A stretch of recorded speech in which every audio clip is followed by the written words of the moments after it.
lalpa nang chu sum zo si te nga ko naw lahi tang te la si masang le khovel le leilum la si man le kumtung apat kumtung tingin pathin lahi hallelujah thumbe samitiu hallelujah hallelujah hallelujah thumna ni tiu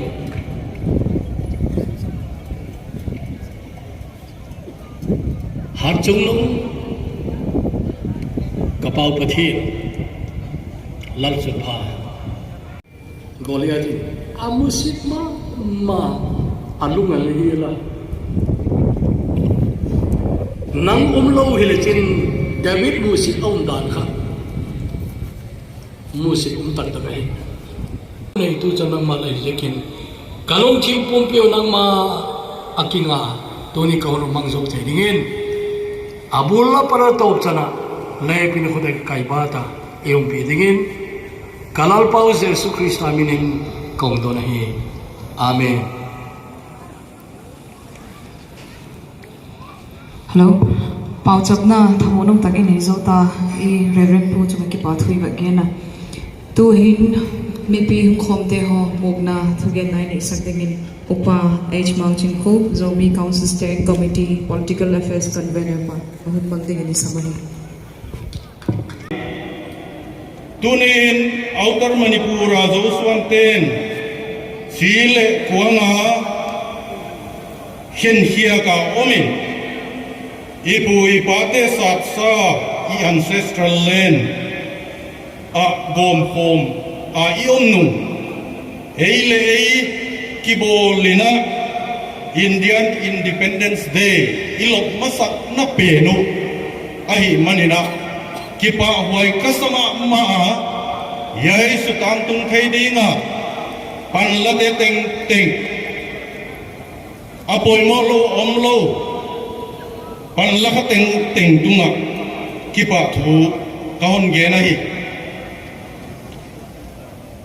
India used to be a mosaic of diverse culture embedded with Nehruvian ideology of unity in diversity and the Gandhian ideology of peace, harmony and non-violence. And the parliament was the temple of democracy where laws were being debated, framed and enacted by people's representative for the welfare of the downtrodden citizen, who represent the voice of the voiceless, the poorest of the poor. But now, the very basic of our democratic foundation has collapsed in the recent past. The parliament has unabatedly become an arena of political parties, majoritarian dictate. It has become where minority victims were coerced with false propaganda and narratives of the majority. I would like to quote Desmond Tutu's statement: if you are silent in situation of injustice, you have chosen the side of the oppressor. My dear friends, we are in this situation now. My dear countrymen, do not be bogged down by the atrocity of ethnic cleansing program that we face today. We have a living God with us, and in Psalm it is written thus: "Fret not yourself because of evildoer, be not envious of evildoer, for they will soon take flight like the grasses and wither like the green herb. Trust in the Lord and do good. Dwell in the land and befriend faithfulness. Delight yourself in the Lord, and He will give you the desire of your heart. Commit yourself Commit your ways to the Lord, trust in Him, and He will aid. He will bring forth your righteousness as the light. And then Rabindranath Tagore put it, where the mind is without fear and the head is held high, where the world has not been broken up into fragments by narrow domestic walls, we will stand. We will protect our dignity, our land, and our identity. Long live Joe Lam! Hatianen kupina tanghen la na vekuna kon na vai don uti kakipak. Welcome Lord Hongensak pu Upai Martin Ku ZCSC Political Affairs Convenor Tungak Kipak hu igen he.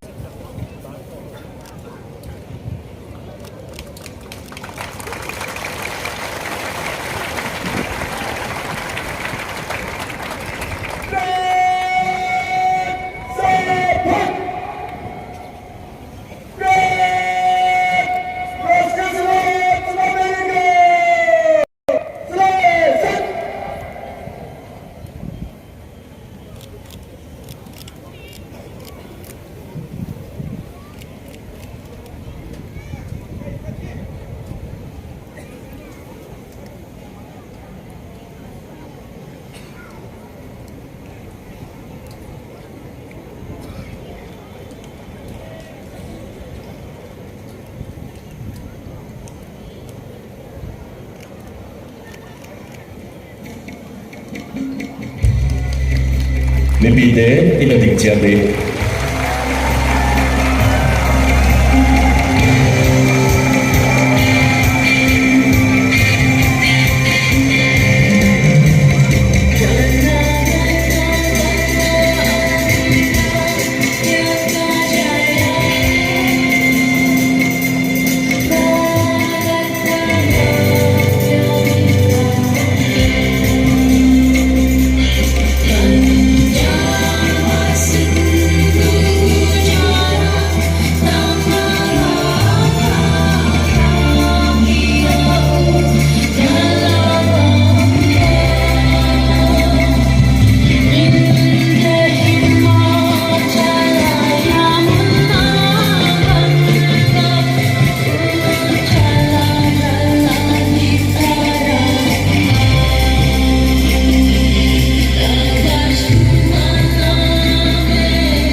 Maybe there to sutari.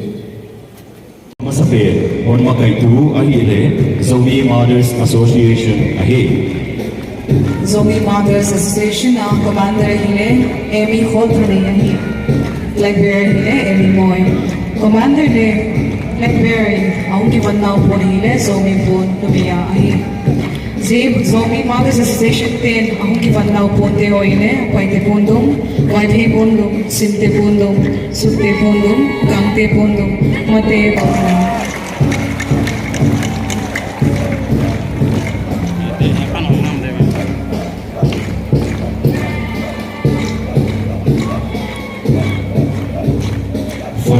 We have contingents from the Village Defense Force. First contingent from the Village Defense Force, we have Village Defense Force number 1 platoon.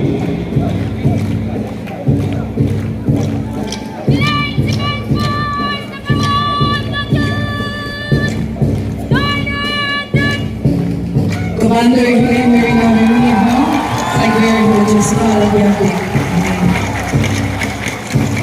Following, we have Village Defense Force number 2 platoon.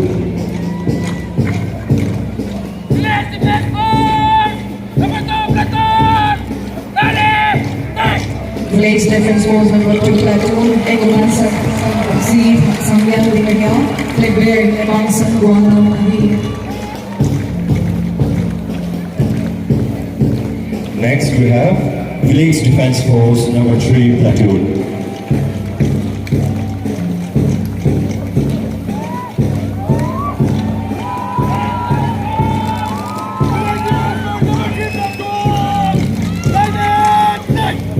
Number 3 platoon commander, Pangman Yan Hanghal, flag bearer, Lanzuan Bulte.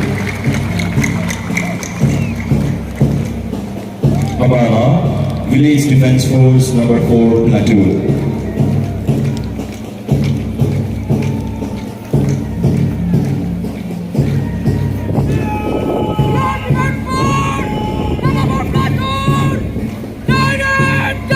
Number 4 platoon commander, T.H. Joseph Sinte, flag bearer, Namlian Siang Hanghal.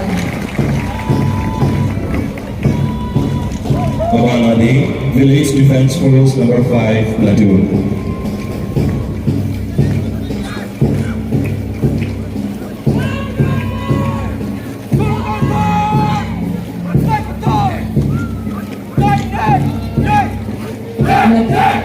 Number 5 platoon commander, Romeo Nindin Pubarte, flag bearer, Nupasay Bulte. Following, we have Village Defense Force Commando.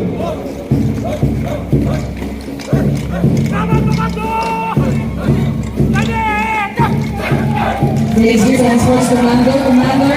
Nenlek Han.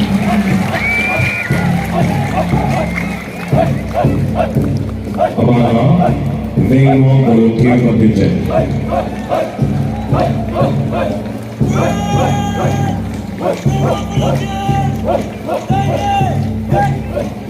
Vengwang Volunteer Commander, H. Richard, flag bearer, King Swan Mahal.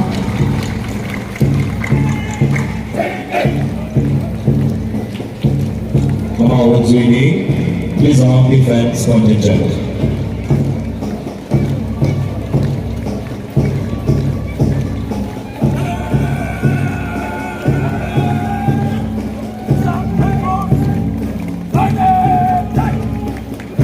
Luzon Defense Force Commander, William Bangke,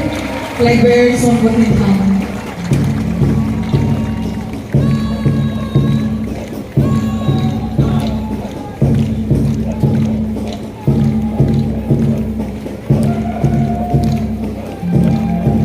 Next, we have Singat Defense Contingent.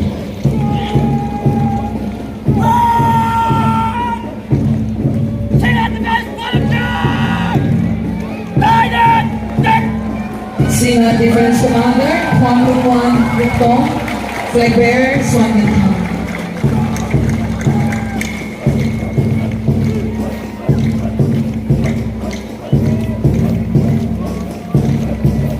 Followed by a contingent from Zoe Caregivers.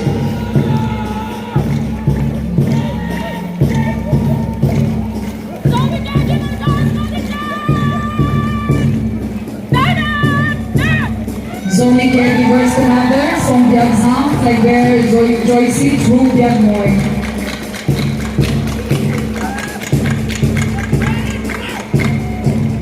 Next, we have Tuanwang Women Contingent.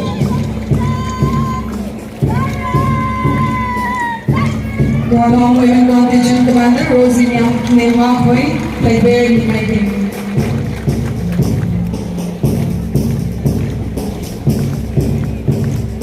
Next, we have contingent from S11.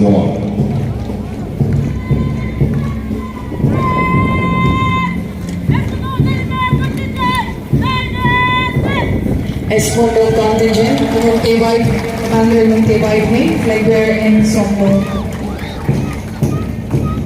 Awangali, DCYA, General Headquarter Contingent.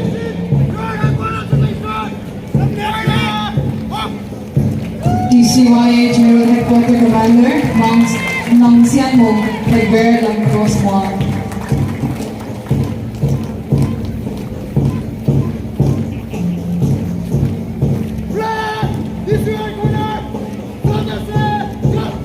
Coming up next, we have Macau Women Contingent.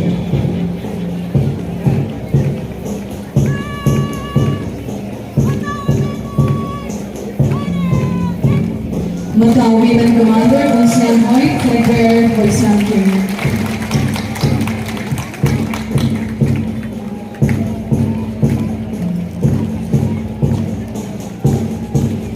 Aman Ali, Banli People's Convention Contingent.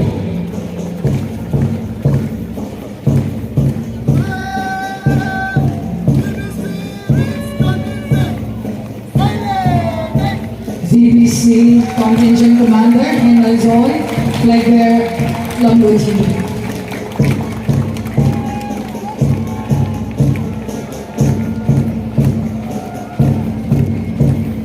Next, we have contingent from DCI.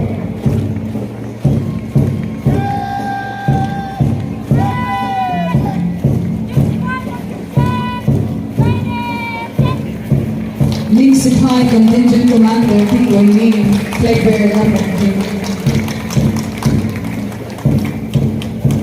Next, we have Temple Tribe, TKEF. GKEF Commander, Kudzapao, flag bearer, Mohammed Khan.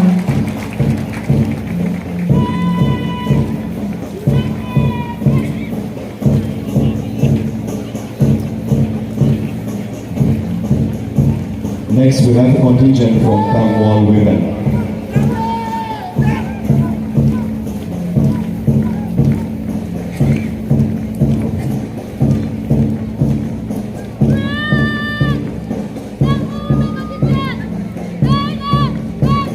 Tangwal Women Contingent, Commander Hoipi, flag bearer, Tom Temple. Next, we have a contingent from Cynthia Youth Organization.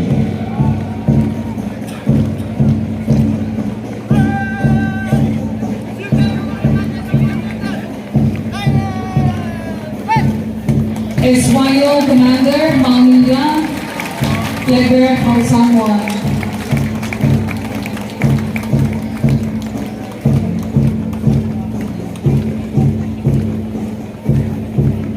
Following up, we have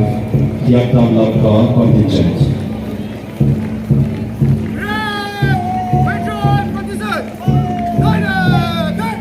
Yang Langka Contingent Commander, Pangwan Ding Tong Sing, flag bearer, Zim Tan Kim.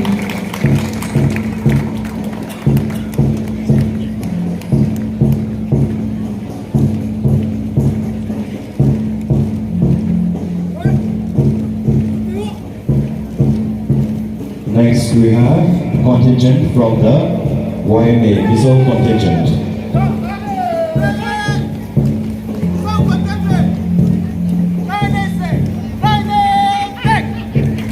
Reserve Contingent Commander, Lan Malsong, flag bearer, Malsong Tuanga.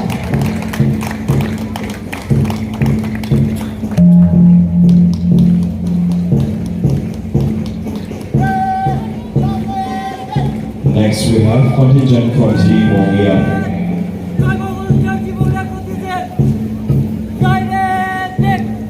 G. Mongan Contingent Commander, Namjin Hauguike, flag bearer, Mangboy Bunde. Next, we have contingents from Rayburn.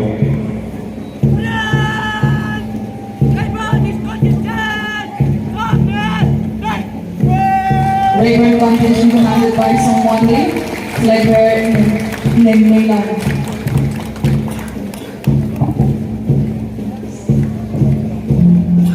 The first contingent from the Rayburn commander is Song Wande, and flag bearer is Neng Long.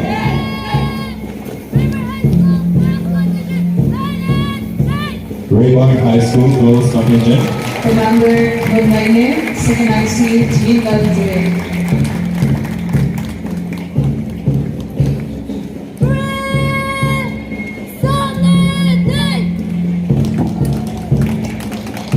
contingent ko yung mga pathway yan na nipitin ko to na benefit.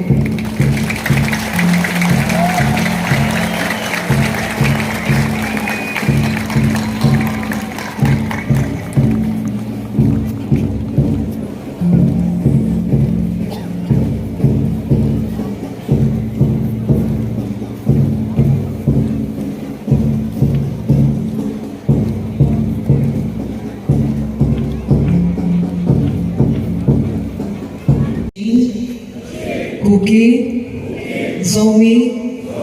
Mizo, Mar people who are citizens of India reaffirm on this day, the 15th of August 2023, our true faith and allegiance to the Indian nation, its constitution and flag, and hereby swear to defend the same and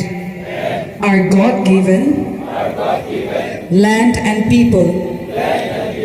with all our being from all enemies, internal or external.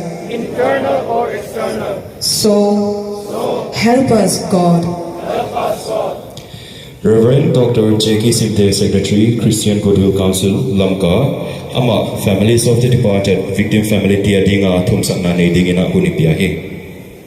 Ihut iko isuk thei dali. Nei ne.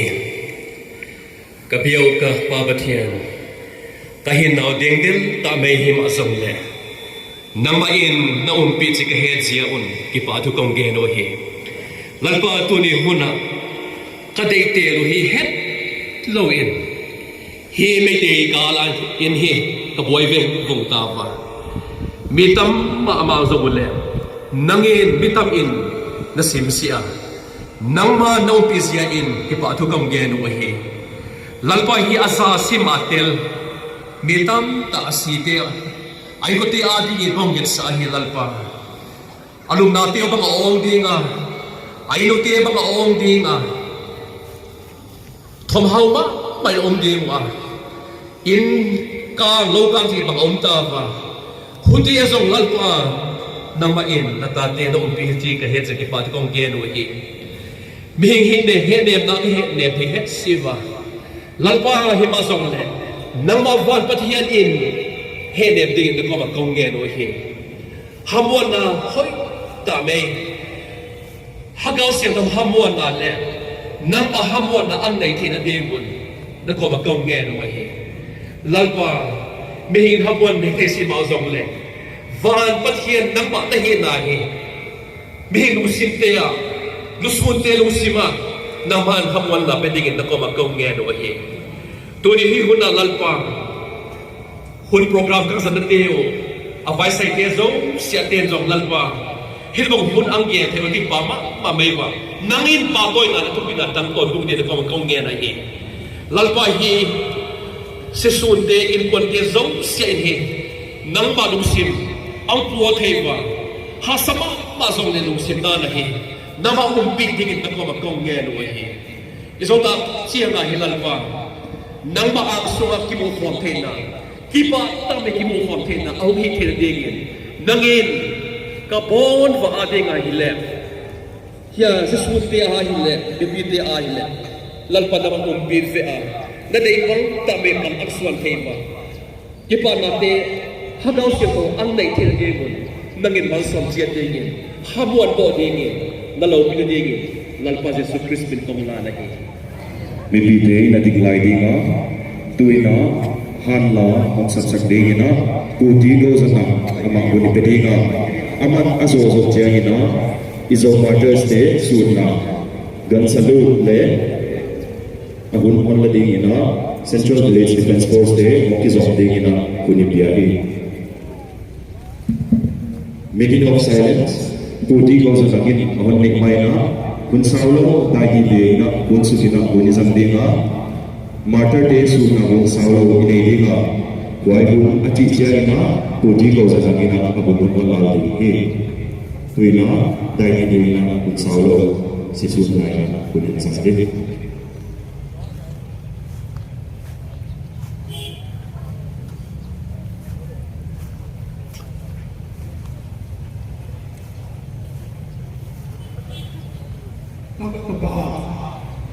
doing thasal phate za na to amal salut ahon pe diwa hi salut gam salut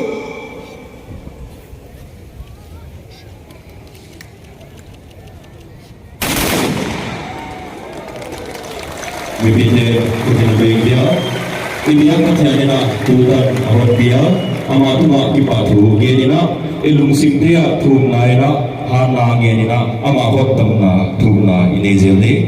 tuina abang nak kipai somdingwa. Lusuna lakak lenik kon gen lai mi phung tam he kwa suang ngol dim zo ka ei phung ko le la nu kwa ngai lo la nu kwa ngai lo thang sakam ke lai toi ke ka dam hi le ka ti pa ke ye timin ti zo di Oleh bibitnya itu gunakan. Kipamin Maspenin Zomi Council Steering Committee Itabong Celebration Nain Gonwa Kiyong IDLF Chairman Hina Hat Samsani PJWin Program Organizer Tehin Lam Kai Te Hochunga Lagi Pana Kan Pongin Panin dunia jaum ka bu langela Center YMA President le team ho dunia kulsnam ko ho amo jane ka pin subana amo hitabong iphat ihulai wa li ho op dinga gamle pia pana hun jewin amo chunga jong ITLF takelin subana Lamka district nipi takelin kipatu kansine kipamin tunihin gamboy lai galinevin hilkam ta iboy pivin munchom choma iboy bin ITLF in chi spearhead kibol nahin tunihin zilaya Zomi Council Steering Committee Hita bonga kitil khone le ai lo le Independence Day jat na yo hul le phat amun ka kitwa hita bong program nan go no hi lo pi ka sai tunin huntam ta ni lo ri bin til khat ka sei no mi tu lai ta hin yo adin lamka district hin chubana ei tribal ho ai lo le non naga ho ti tang ka te tu chung i boi na wa hin ki pum khanau min ki pum khanau hi i han na wa hi tunin i chi ki pum khanau hi i man sani ni ule na changa na din thelo changa ka din thelo min i za nau i han nau hi bedding ati i heaven i ye chun tunin unity kipum khanna inei tawin inei zowin zong hichi hi haso go poti achomin po we punin takadi we we have the same goal the same destination hichi hi nipite tunin hichi ilungela ko icheuti nang pol kay pol nang kuchi nang kachit iho isu mang padawai tai tunihin frontline am ho ikhang thate ho koi lai te nunga golang ha ho han sanna ngam nahi koi ma to te the ai poi le se chunga amo hi Galang ay hinaw hi Midang to kite thay poin เป็นนาเกหิเล็กลุงโมนุมกษันอโมเคลาฮีขังท่าตัวไลเตกาหังนี่จะมุนตั้งอายุกิโลโจมปนเตตีฮีอิมุดอวินจุบานะลุงไม่เตี้ยจังฮิดีจุน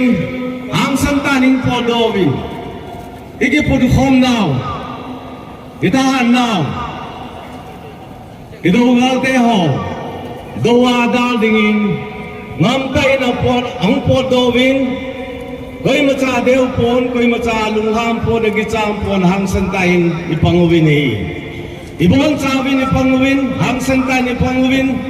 iji aju tu nya hi galila lohin igi pum khaljeu le hang sanjeu hin iji ai igamu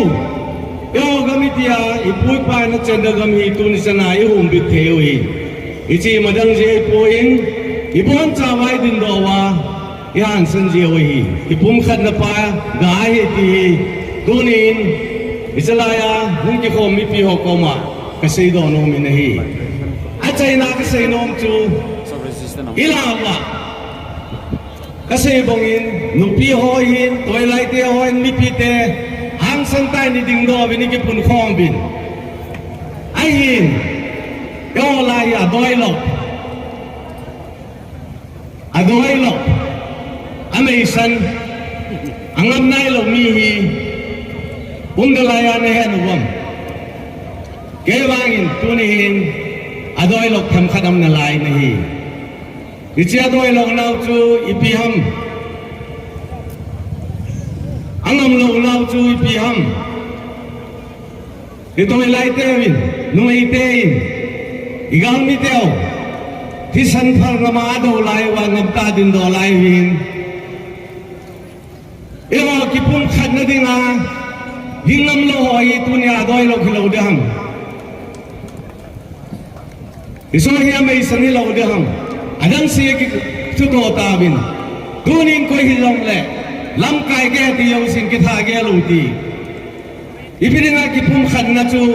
hibanga ha na hibanga hoya ibinga ki chai na lai hom igi chan lo di hi mi pi ki tu to na mi pi ki pum khan nei hin naw he ti hi lam kai ho tu ne agi cha un lain ka bu nei la phamo ka sain tu ni hin hichi ni khoman luta organizer hoin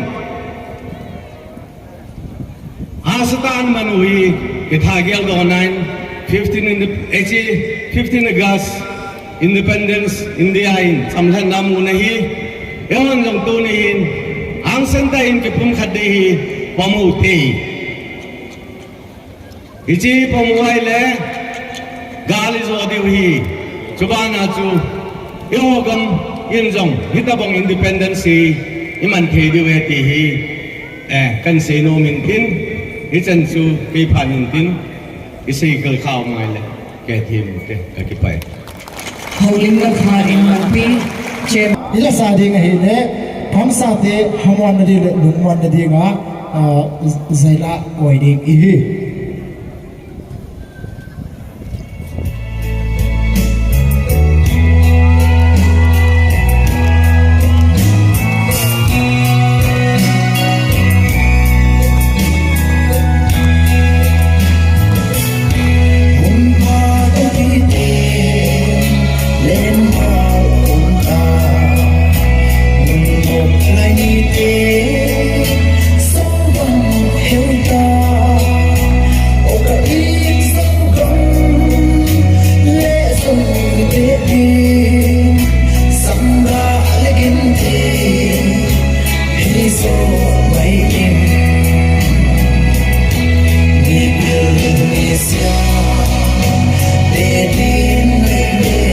Hãy subscribe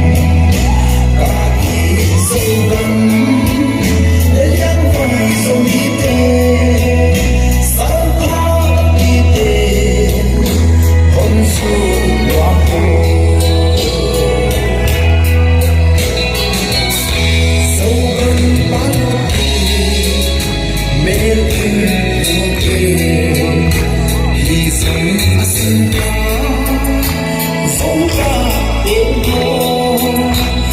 Mì Gõ để không bỏ lỡ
te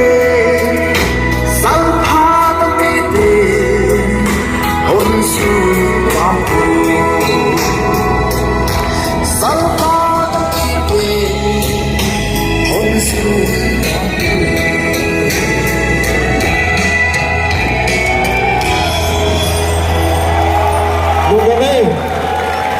Hello. Dunia mi pite ngai dan 8 hensak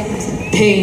na zailo oi them pu lon simte training commander chunga ki pathui ge na tuni hin mi pite he tai ba ken nom chui le I volunteer te hi front line hi mo kem ma hi mo lo training mai thi mai pu zailo oi them le hi ti wak het sak e wak het sak ko yen la au chunga ki pathui et sak na ni bon ni khud wak bank ki ti alien pe na pat andeu pe kan punyang kal suan te teng joint philanthropic organization lamka sidatangen chibai bunale zanain ka khurjelam tumahi tunin kumsom sagi chiang tan independent lok nawa India flag noya singtan meeting zong ilomwa independent lo abukim kechi ikaya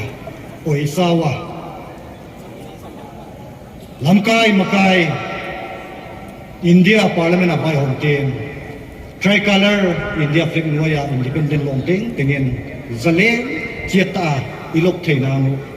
ngai suk sa leo chi ideiwa ilamkai amo ko deu bilamten sai to dingwa mi pite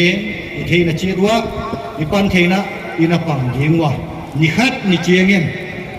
tuan vom sil lawin kipa na di ta tu tuan kang to himini lom di hiu chi ipuang muda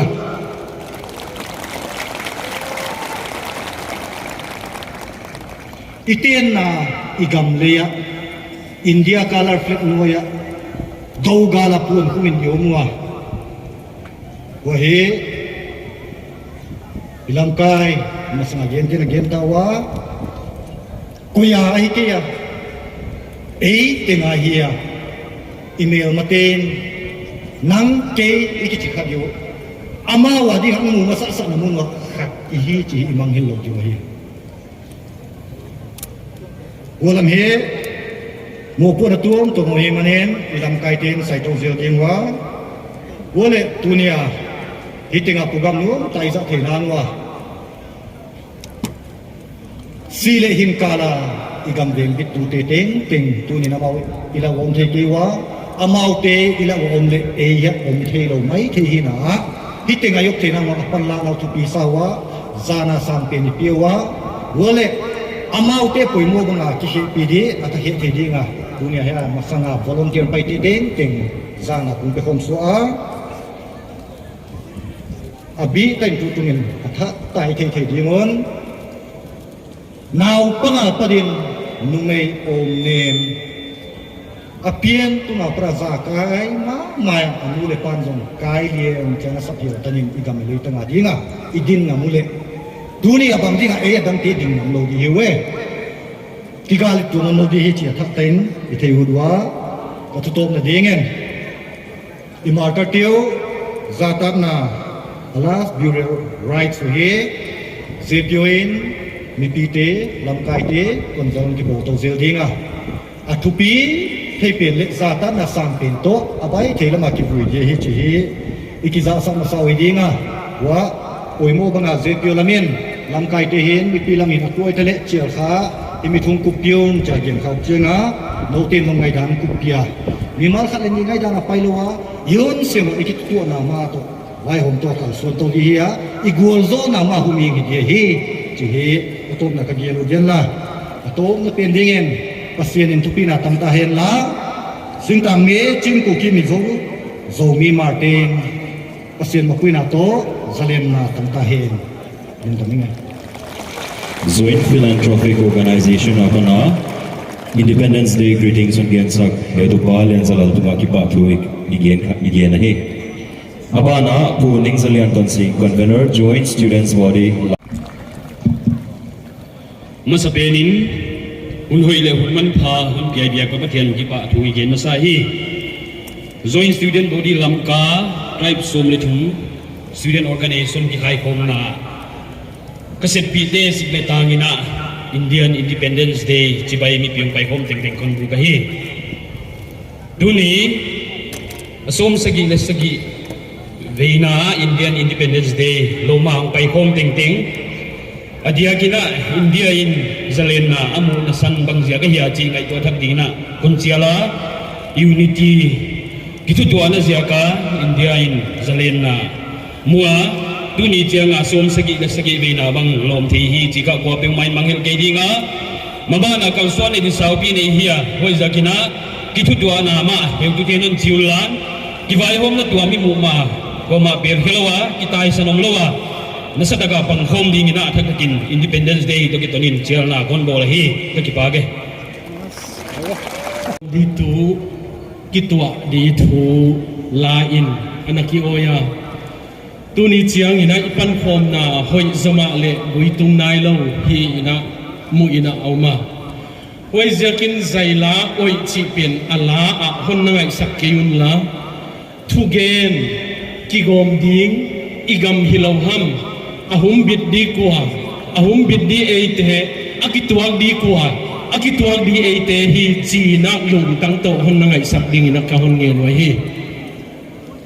kituak thei sing tang mi te hidingu alem tan chia lo zia kina khen khat o hong ngai samai thei mi pin ingai siam di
and his team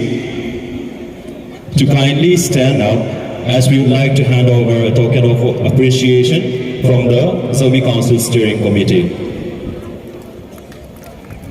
Mipilian zakan nato hebi takina inadin pilia hudin abing dia kongayin klevin amarun dun kalse kita di so moina kan kedua Zomi Council Steering Committee atangin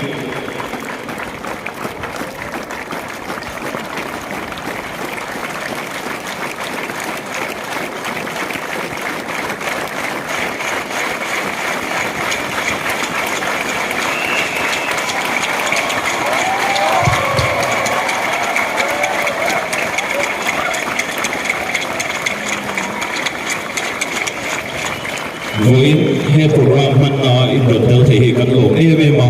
in chung a lom thu kan lon soi ma sa ania tu na speech from chief guest bu ar hangeta president central YMA ama huni betahi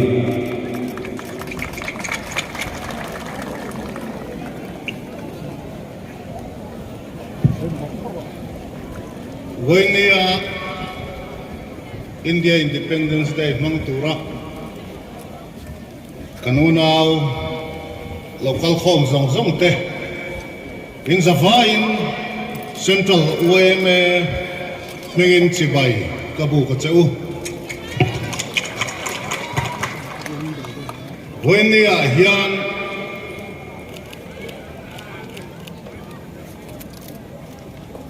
Manipur sarkar te Meitei te palakdan na hian Mizoram mipui te hi kan rilru ana a kan unaw te intor na hi kan tor pui chewa kan tor na kan ngai ni hi ka sei du ni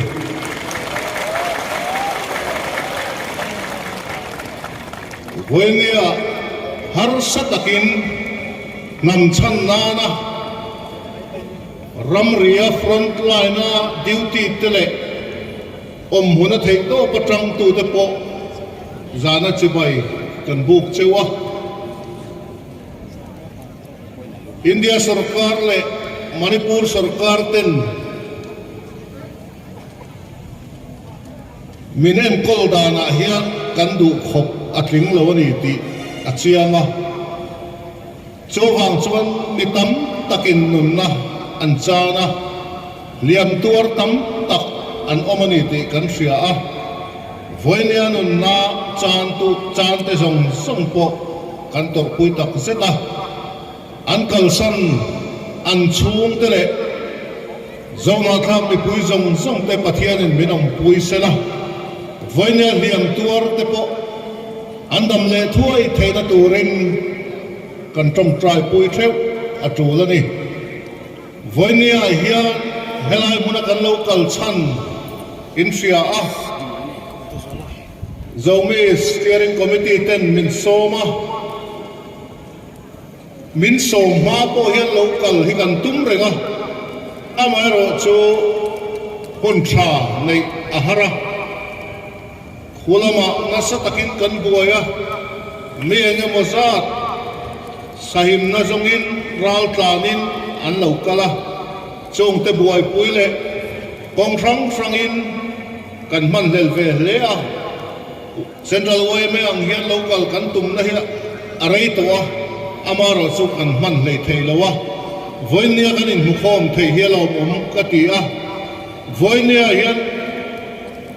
central UMA la kan du ber chu khovel mun franga mizo na tla omte British sarkar in minlo khiar frante ram riawang te minlo da frante hi unaw kan ni in fethar zelin in pum khatnak thatak thuk tak tisen zom khat kan ni na nei thar leila fethar leila ti hi central UMA chona du tak zet ani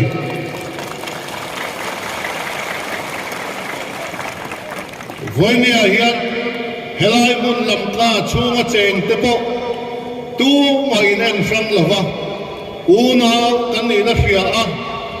a chibil le anam bil angakal lova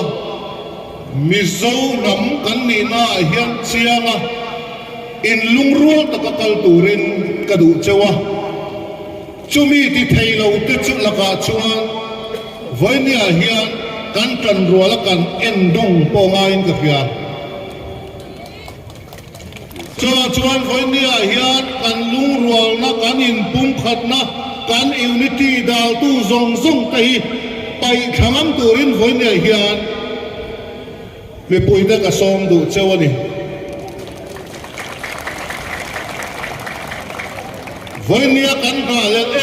spread administration po hinay ter rengila tun din muna kan din hi chuan kan nei kara hian chon kara hian ke mani hi kan indo ma lam ti chiang reng mai chu mizo ram tama po kan ron thir dan ani amuna phejo ke ni ai nin chiang don chu vai voinia hian ho in pum khatang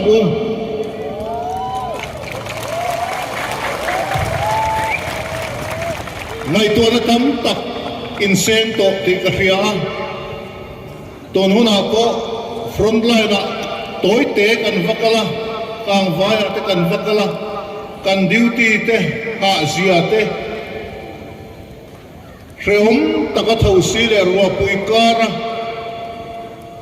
mani nam chan na an duty te muin nuk au tak zet ani voinia hian mi zo pa chuan kan vai bel don kan se ke rap ani ti kan fiat a thome chu hang chuan enga tinge enge molan sar du na mi mala oma ke mani awanga kan nam pui kan unau te ne kan in do ti te po hingai tua a hun to ni na kan du hang mai te po he ne mai lo mo ka ti ka soi du mana sang di chau kum khan rank kaya HY tele central way me te join conference kan nei to so ta po chuan kan soi to una fit kan ni a ho in sui khom ang o ti te in kan soma so ta po chuan mi pui lam mi chuan kan du nima sala hruai tu porten engemo awang hian kan phal thin lo cho wangin voinia hian sa thak tur kan nei zong zong hruai tu rual zinga po a omani chuan sa thaila nang le ke hi khovel min muwa ka din chua theina tur ka survival ka khel na tur chuan ke ma hi chu number 2 ka indanga ka nam mi number 1 na ka dang tingam mi puite ka som du chu ne voinia hian mani lan sar nahi chu ida thang kan nam tlem te khovela mi zo na thak te tlem te kan oma enga tinge kan la lung rual theilo enga tinge kan lein pum khat theilo Christian kan intia theito pin voinia po pathian kan ava kan buena po nasa takin kan pathian in min pui chumi rual chuan he kan in pum khat na tur po hian ho pathiani awang ka soi thin kan thian te kan hruai tu from local te ne na te ko ka lo soi zau to khovela mi sual ming thang niki khru sapo khovel ni ten felle turin an ring phalo nima se pathianin na tho chuan khovela tu hil tu ro pui athing le theni voinen manipur chuma zona thak zong zong te hi mi fing rin na thir chuan in zong khom mai the tur hi ga lang lo nima se pathianin na tho a ke mani kan tlo mam phot chuan ke mani kan in thuru mam phot chuan kan in pum khatam ti ke chu ka ring kat cho wangin voinia hian atu te po zomi kan niamo mar kan niamo alu sei trong mang kan niamo atu te po ni ro se voinia chon unau thi senzom pui kan thi senzom pui te ka chul khat kwal kan ni na khia in chin lung chua kan ni na khia in hou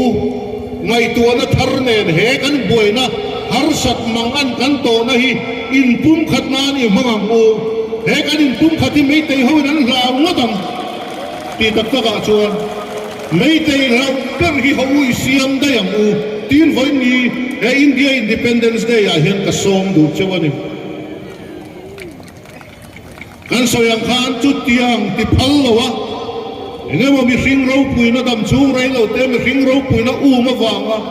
u nau kan ni na po in shelei thei lowa in mai lei thei lowa minom tir tu hi chu ien dong ma bang u in nol ma mang u tin voi na mi pui te ka som du chawani voi nia in ven na tan thei top Mizoram na matang point kan ngai tua ve kan thei angin mizo mi pui te khuan helaya hian an vil ro hi kan gat trup a har saber pon nei wang po ni lavin nei chun hi anon da tro kan mania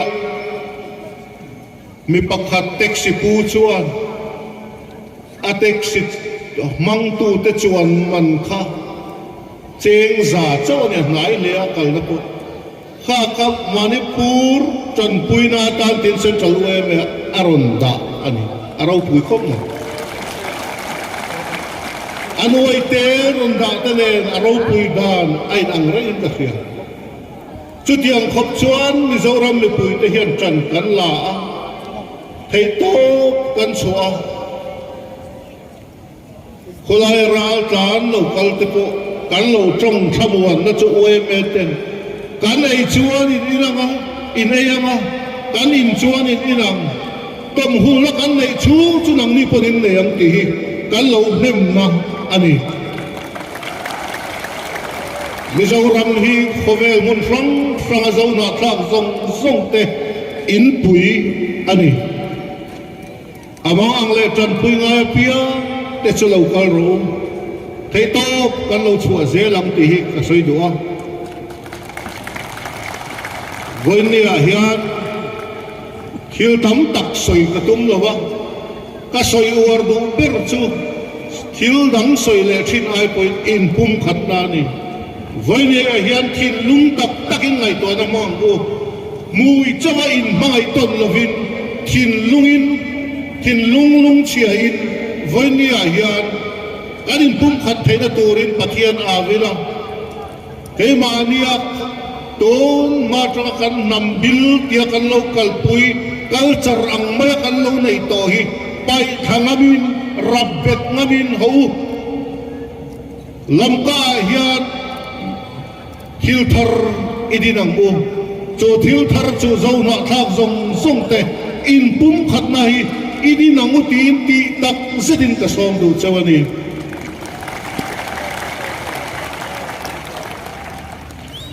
Vainia kan soyang khan kan pui na te po hi central ueme ang point kan man sem thi na kan sem dam te po hi a rual lo point lo ti mai thaya ni ba se ke ni chuan kan thiam to kin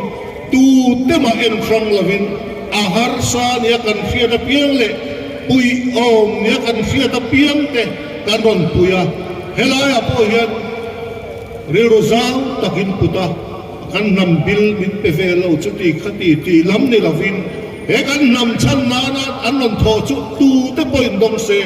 alom ome tia in lom pui thiam tur point ka som du chawani vai ne hian trong kan ngai thak nuam lo kan nga dong lik china anin pe bi ka ke ni min pevelo ti bo ruak te a om lik chin chung zong chui da bo wang u em poni se voi nia chora poi mo ber chu tran rual na ni kan tran rual kan in pum khat chuan he kan mel ma te hi kan leang kan pathian in min puyanga man rofam kim ne re in thuam gol hi tha po ne the virvom ne re ne te tu davida kha enila pathian chakaringin ani kha